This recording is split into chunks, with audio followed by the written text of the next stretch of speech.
श्री गुरुवे नमः। अध्याय 27। पंचद्व पहाड प्रमात विरूपाक्षाची भेट। श्री धर्मगुप्त आणि मी कृष्णेच्या अलीकडील तीरावर पोहोचलो। ती मध्यान्हीची वेळ होती। त्या दिवशी गुरुवार होता। गुरुवारी श्रीपाद प्रभू विविध स्थळी एकेच वेळी भिक्षा स्वीकारीत। असा हा परमपवित्र गुरुवार व त्याची मध्यान्ह वेळ होती। पंचदेव पहाड या स्थळी एक गवताची कुटी बांधावी असा श्रीपाद प्रभूचा आग्रह होता। ही कुटी एका दिवसातच बांधा असे सुद्धा ते म्हणाले होते। परंतु पंचदेव पहाडाचा तो परिसर आमच्या परिचयाचा नव्हता। कुटी बांधण्यास सोयीस्कर जागा हवी होती। बांधकामाचे साहित्य गवत, काठ्या, दोया, पाने इत्यादी काहीच वस्तू आमच्याकडे नव्हत्या। कुटी बांधण्यास हवे असलेले कामगार सुद्धा तेथे नव्हते। पंचदेव पहाड स्थानाचे महत्त्व, कोठे जावे याचा निश्चित विचार मनात नव्हता।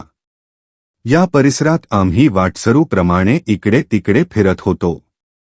फिरत फिरत आम्ही एका शेतक्याच्या शेतात गेलो।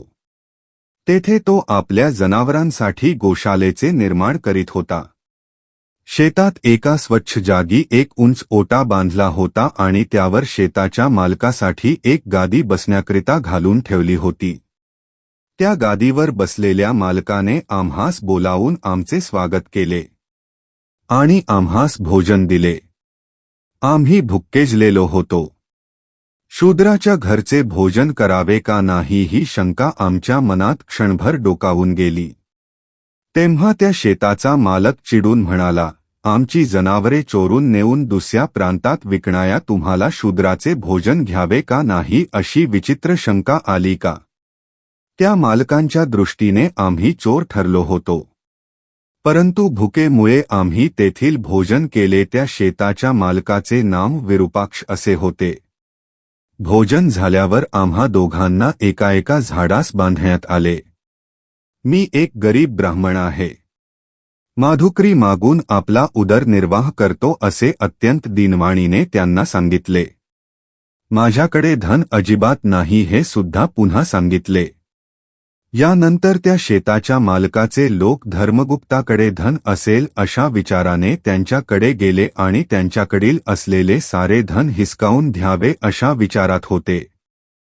श्रीपाद प्रभूची कल्पनातीत दिव्यलीला आमची सत्यस्थिती परोपरीने समजावून सांगितली, तरी त्याचा त्या शेताच्या मालकावर काहीच परिणाम झाला नाही। त्याच्या आज्ञेनुसार आम्ही बंदिस्त होतो। काय करावे ते सुचत नव्हते। त्याच वेळी एक यात्रेकरूंचा घोळका, तांडा तेथे आला। या यात्रेकरूमध्ये शिवकावडी नावाचा एक भक्त समुदायात होता।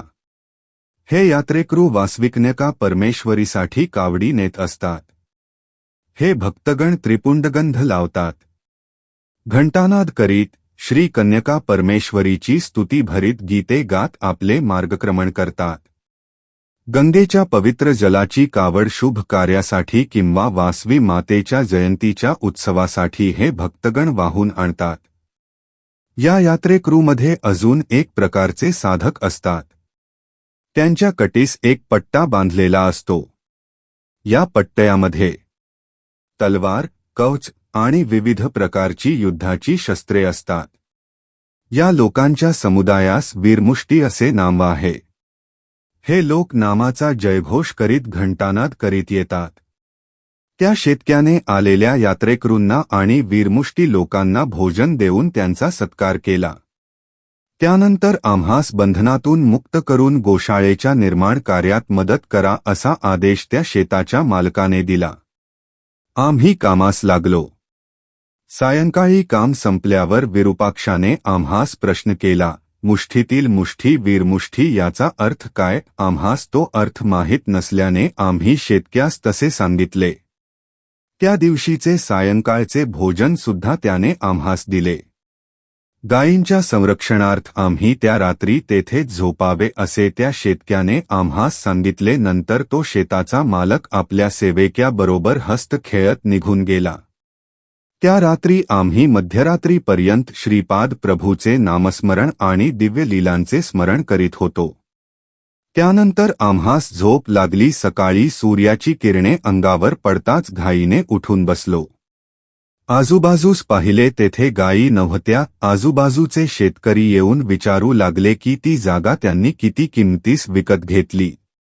आम्ही काल घडलेला वृत्तांत त्यांना संपूर्णपणे सांगितला, परंतु त्यांनी आम्हा दोघांना वेड्यातच काढले.